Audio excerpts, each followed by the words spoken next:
Vamos a la Sagrada Escritura. Buscamos Juan 15, del 14 al 20. Es Lucas, yo te dije Juan.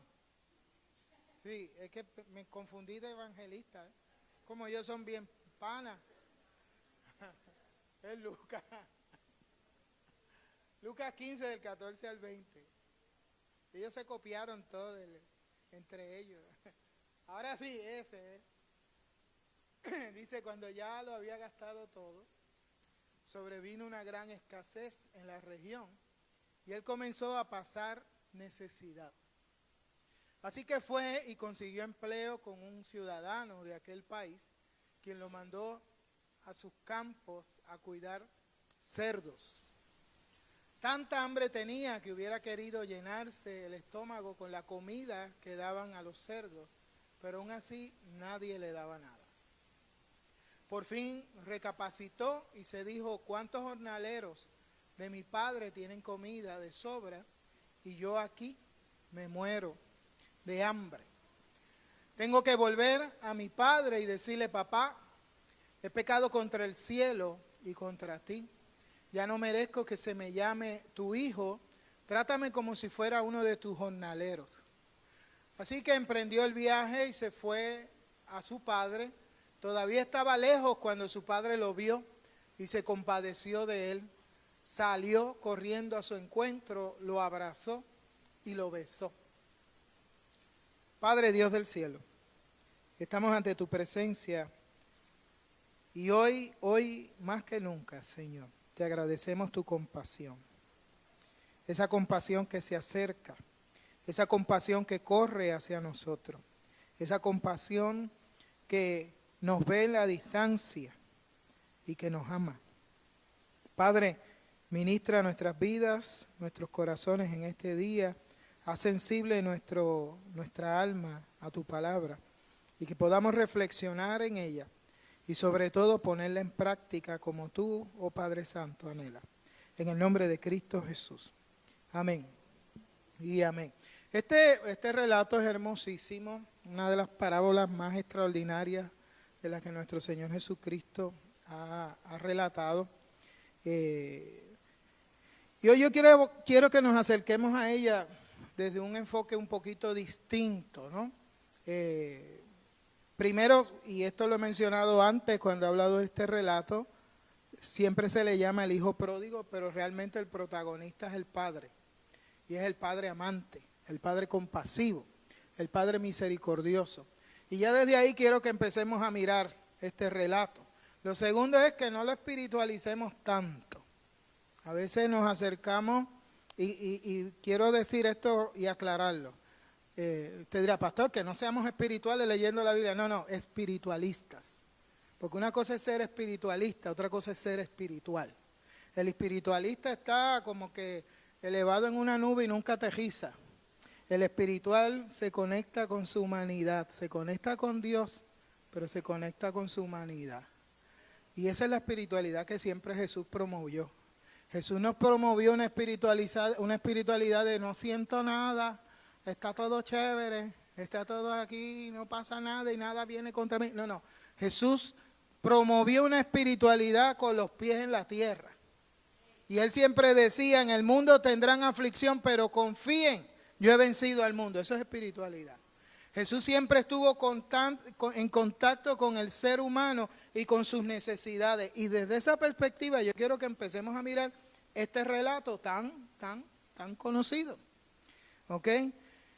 Y que nos demos cuenta de que no lo vamos a mirar todo en simbolismos, sino en lo que el relato realmente nos quiere decir. Desde una perspectiva puramente humana, donde un Dios que finalmente se está dando a conocer a los seres humanos. Entonces, desde ese arranque, con esas aclaraciones, miramos el relato y nos damos cuenta de, usted sabe la historia, este muchacho un día se levanta y le pide al padre que le dé lo de su herencia y se va muy lejos. Y dice el texto que malgastó todo lo que tenía, porque ese es el problema cuando tú pones tu seguridad en cosas en las que no debes poner tu seguridad. Porque vamos, si tú quieres algo de seguridad para tu vida, tú tienes que ponerla en cosas que permanecen, no en cosas que se acaban. Amén. Y este muchacho pensó que todo el dinero que tenía y todos los recursos económicos que tenía eran su seguridad. Eso, mis amados hermanos, es lo que se conoce como idolatría. Cuando tú pones tu seguridad y empeñas tu alma a algo como que te va a sostener toda la vida, que no sea Dios. En Dios es que realmente tú y yo podemos afirmar nuestra vida. En Dios es que realmente tú y yo podemos hallar descanso y reposo y paz para nuestras almas. Amén. Deje de estar buscando seguridades en cosas que son efímeras, que son temporales. Ponga la vista en las cosas que no se ven, en ese Dios que no vemos, pero que se evidencia en su cuidado, en su misericordia y en su amor para con nosotros todos los días. Y este muchacho, amparado en sus recursos y confiando en ellos, los malgastó. Porque cuando tú tienes recursos y piensas que son tu seguridad, los usas como si nada pasara, como se hace con el planeta, que se niega el cambio del clima y se está diciendo que pues todo está bien y a explotar el planeta y no importa qué, como si no lo pudiéramos dañar. Y eso sucede. Este muchacho lo está haciendo, pero llegó la escasez. No solo a él, en todo el lugar donde él estaba. Entonces se queda sin recursos. Y consigue un empleo, porque vamos, si tú te quedas en aprieto y estás en una situación, pero consigues un empleo, pues ya tú dices, ay, por lo menos tengo trabajo. Yo recuerdo una vez un muchacho que yo estaba entrevistando y me dice, vengo en crisis porque me quedé sin trabajo. Y yo le digo, pero ¿y qué pasó? Y me despedí, el trabajo estaba lento, flojo, y pues nos despidieron. Y yo le digo, ¿y a qué tú te dedicas? Y me dice, yo soy construcción, yo hago todo de construcción. Y yo, ay, muchacho, de eso hay trabajo que ni botándolo se acaba, no te preocupes. Y yo le digo, ¿y tú tienes muchas deudas? No, yo siempre he sido riguroso y tengo mis deudas al día, hasta 3 meses, y yo con una envidia santa por dentro. Y yo casi me bajo una lágrima mientras él me decía eso. Entonces él estaba ahí contando y me dijo, muchacho, tú en 2 semanas tú vas a tener trabajo. Pues así fue, vino después contento y se me acerca, Marco, tengo trabajo, y estaba bien contento porque consiguió trabajo. Pero este muchacho que el relato consiguió trabajo. Pero tú te das cuenta cuando está en un sistema de una sociedad donde su trabajo no lo ayuda a desarrollarse. Porque consigue trabajo, pero tiene hambre. Y el hambre es tan aguda que aún trabajando, anhela comer lo que están comiendo los cerdos que está cuidando y trabajando para ellos. Entonces, por eso es que yo no quiero que espiritualicemos, nos pongamos demasiado espirituales. No, yo quiero que miremos esto desde una perspectiva puramente humana. Este hombre tiene hambre. Este hombre el estómago le duele. Este hombre se le está haciendo la boca agua cuando ve las comidas de esos cerdos. Y eso es una necesidad básica humana. Por eso los bebés no saben hablar todavía, pero si un bebé tiene hambre, ¿qué hace? Llora. Se da a entender. Ese llanto lo que está diciendo es, madre mía, padre mío, acaben y cocinen y tráiganme algo. ¿Okay? Porque tiene hambre. Pero este señor está ya adulto, no puede estar berrincheando como un niño pequeño. Es un adulto, pero no está en un lugar que le facilita. Cuando nosotros vivimos el reino de los cielos, el reino de los cielos promueve una sociedad que facilite que la gente pueda crecer, que pueda desarrollarse. La iglesia tiene que ser un lugar que facilite, que vea a los jóvenes con potencial, que los estimule a llegar lejos. Amén. Que aún los adultos, aquellos que ya están mirando el retiro, no piensen en el retiro como en el acabose de su vida, sino que sientan que algo pueden hacer con sus vidas para la gloria y honra del Señor. Amén. Así que es una agenda muy bonita, la que ya está cuestionando esta parábola desde esa parte.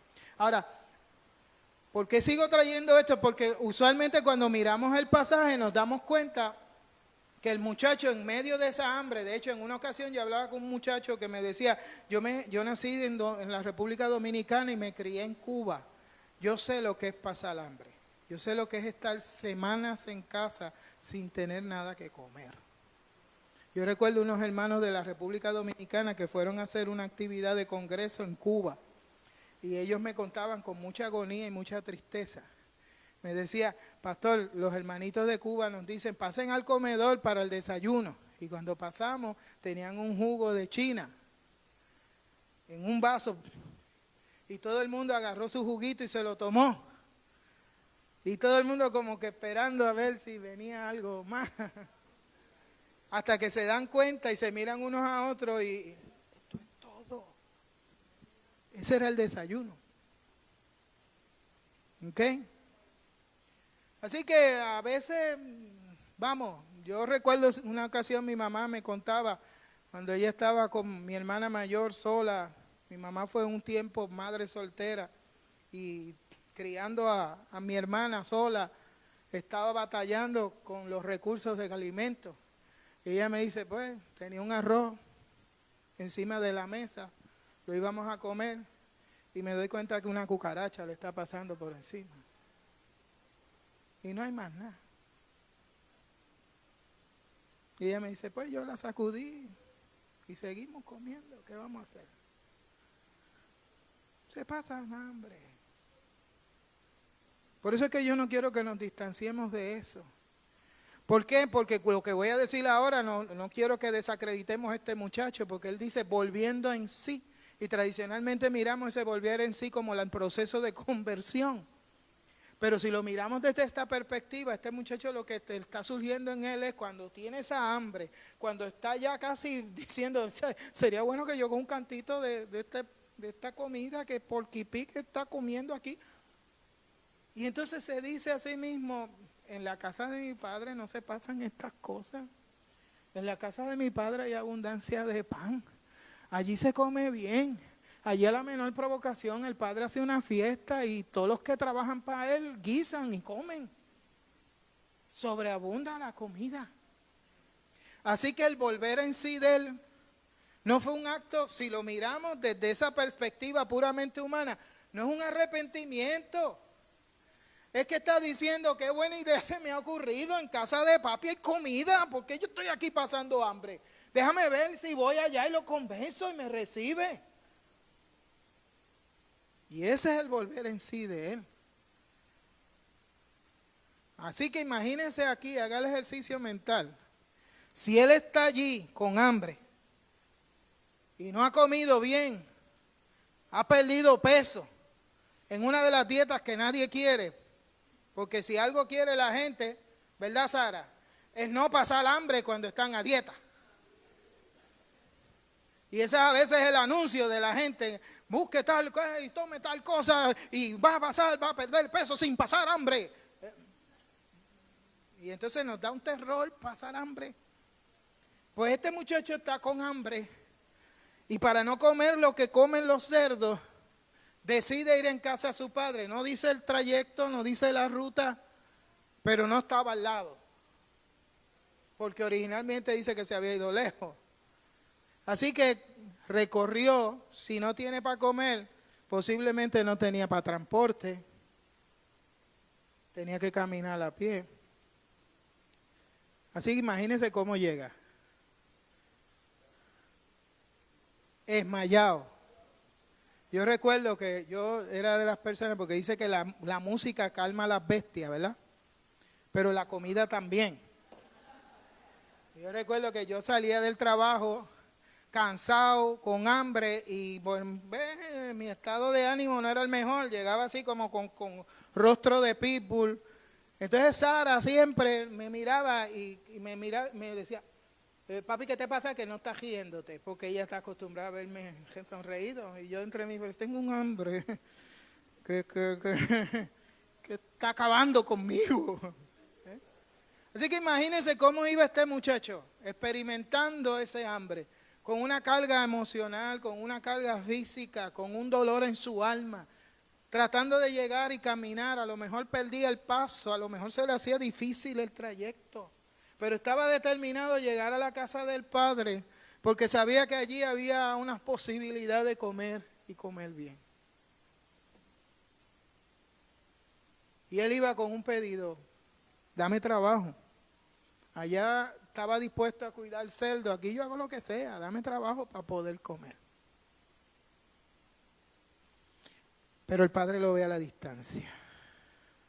El Padre corre, lo abraza, lo besa, ordena que lo vistan con ropas nuevas, que le pongan anillos, le está dando que recupere su dignidad.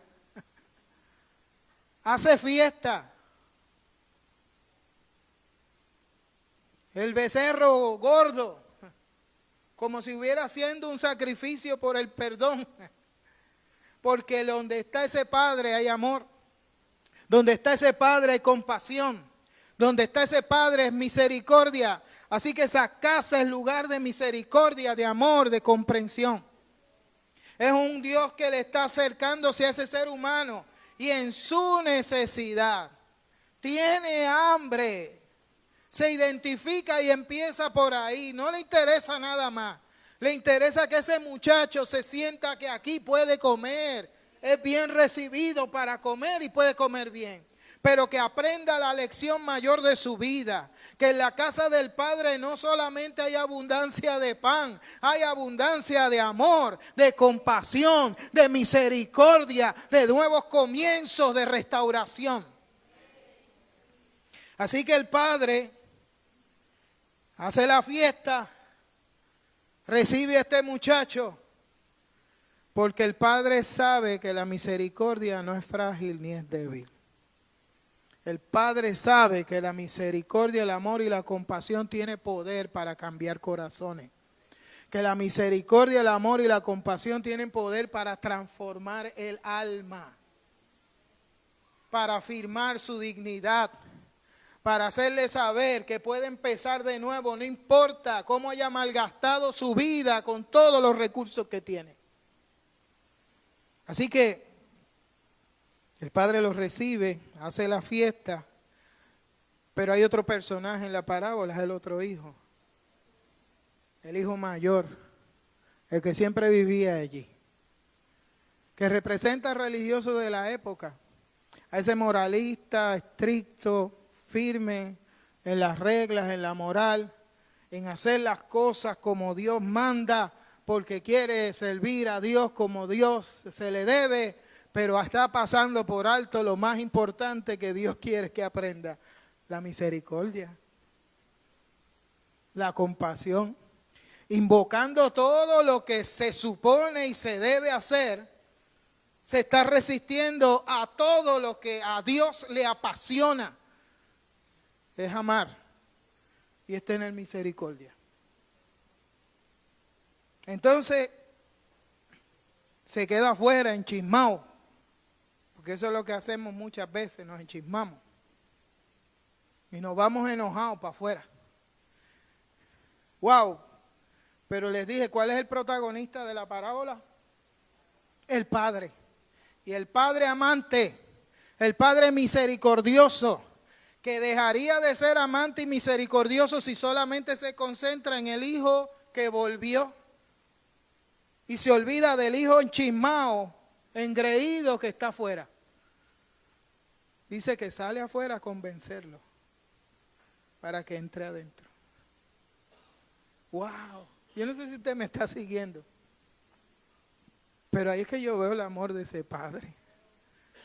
Amor para recibir al que comete el error de alejarse, de menospreciarlo, pero amor para recibir a aquel que está enchismado y se está poniendo en contra de su agenda de misericordia y compasión. Aquel que no la entiende. La iglesia en este tiempo no entiende las misericordias de Dios. Por eso cuando Jesús les decía a los religiosos del tiempo, vayan y aprendan lo que quiere decir misericordia quiero y no sacrificio. ¿Qué resonancia tienen esas palabras y qué importancia para este tiempo? No entendemos la misericordia y si hablamos de misericordia nos atacan. Y si hablamos de compasión nos atacan. Y si hablamos de incluir nos atacan. No nos entienden. Pero el amor de Dios es el que Dios quiere. Jesús decía, sean compasivos como vuestro Padre Celestial es compasivo. Y es una compasión que no meramente se siente, es una compasión que se practica. En este nuevo año, si queremos crecer, tenemos que practicar esa compasión. Y en los lugares correctos, Jesús trató de plantear esta compasión y misericordia en su tierra, en su gente, y lo que hicieron fue patearlo.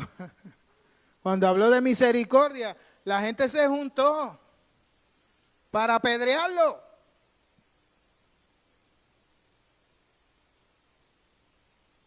Porque Jesús le está presentando un nuevo estilo, una nueva forma de percibir a Dios que se está pasando por alto.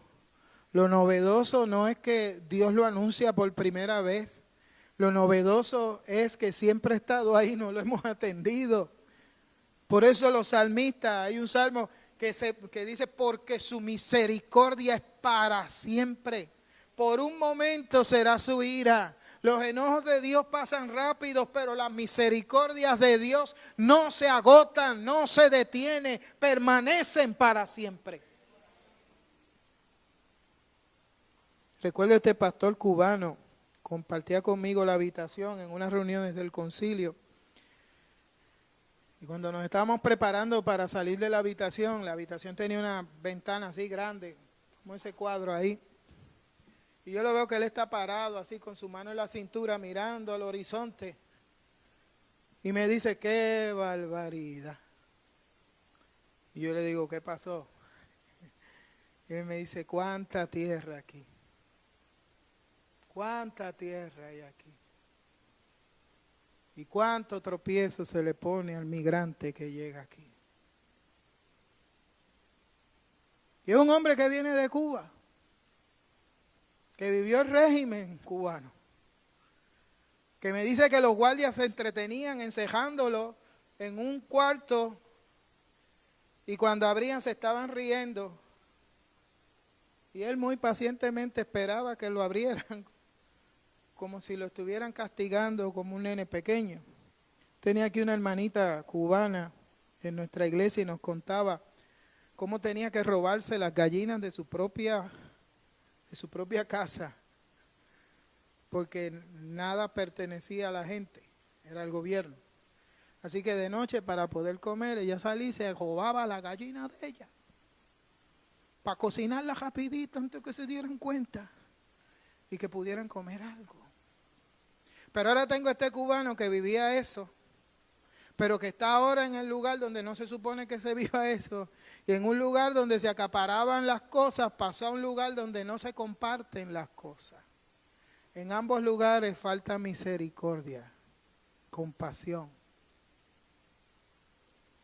Queremos hacer la diferencia en este tiempo, necesitamos compasión, necesitamos misericordia, necesitamos aprender del corazón del Padre y saber que las posibilidades reales de transformación están en meternos, hacer una inmersión en la presencia del Padre delante de esa misericordia, empezando por nosotros mismos, dejando que esa misericordia y amor nos impacte y nos transforme. Era lo que el padre de la parábola quería provocar en sus dos hijos. Es lo que Dios quiere provocar en cada uno de nosotros.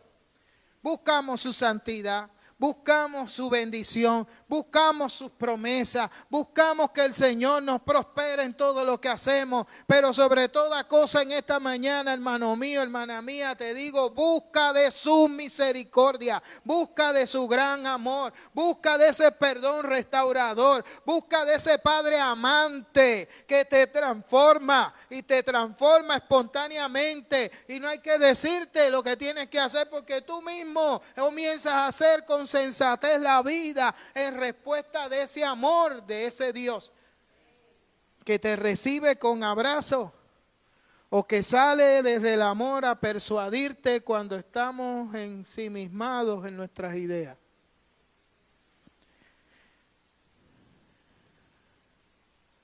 Hoy yo creo que la iglesia y pastoralmente tenemos un gran desafío. ¿Cómo enseñamos a la gente que siente que Dios no los recibe, que sí los recibe?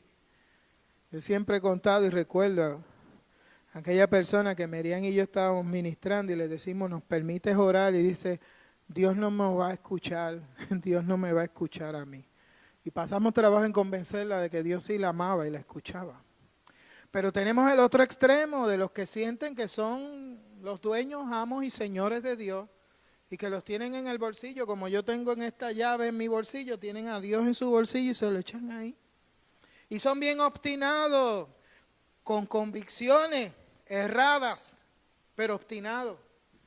Entonces, ¿cómo nosotros hacemos el ejercicio desde la misericordia para seguir proclamando el poder de esas misericordias y de ese amor que transforma individuos, familias y sociedades completas?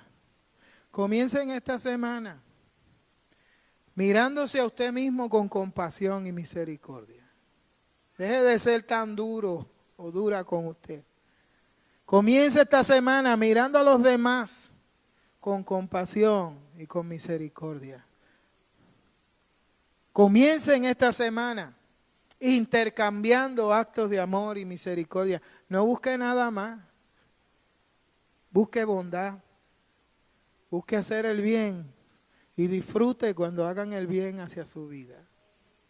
Y que la gracia del Señor les permita vivir esa imitación de ese Dios compasivo que nos propone que vivamos en ese amor. Estemos puestos de pie. Y ahí donde usted está, si usted quiere ser abrazado de esa compasión, pídaselo ahí al Señor. Dígaselo ahí donde está el Señor. Necesitamos una iglesia consciente de que la agenda principal de Dios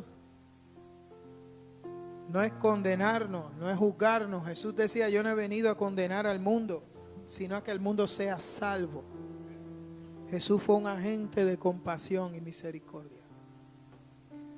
Y desde ahí entonces mírate, sé compasivo contigo, con los tuyos, sé compasivo con los que te rodean.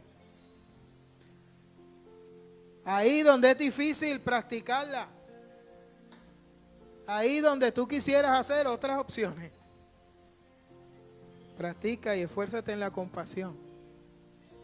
Busca esas perspectivas de vida y pídele a Dios que te ayude a hacerlo, aquí y ahora. Padre Dios del cielo, estamos ante tu presencia con un desafío más poderoso que un desafío de santidad, un desafío de compasión, de misericordia. Un desafío de una misericordia y una compasión que toma acción, que corre, que persuade, que viste y que ayuda a que la gente recupere su dignidad, pero que procura también concienciar al que las atropella. Qué difícil, Señor. Por eso el reino de los cielos se hace fuerte y tenemos que ser valientes para proclamarlo. Yo te pido en el nombre de Jesús que el poder de tu Espíritu Santo nos llene, nos dé la sabiduría, nos dé el entendimiento, nos dé las oportunidades reales de poder extender las maravillas de tu misericordia. Anunciar por la mañana tu misericordia y tu fidelidad de noche. En el nombre de Jesús. Amén.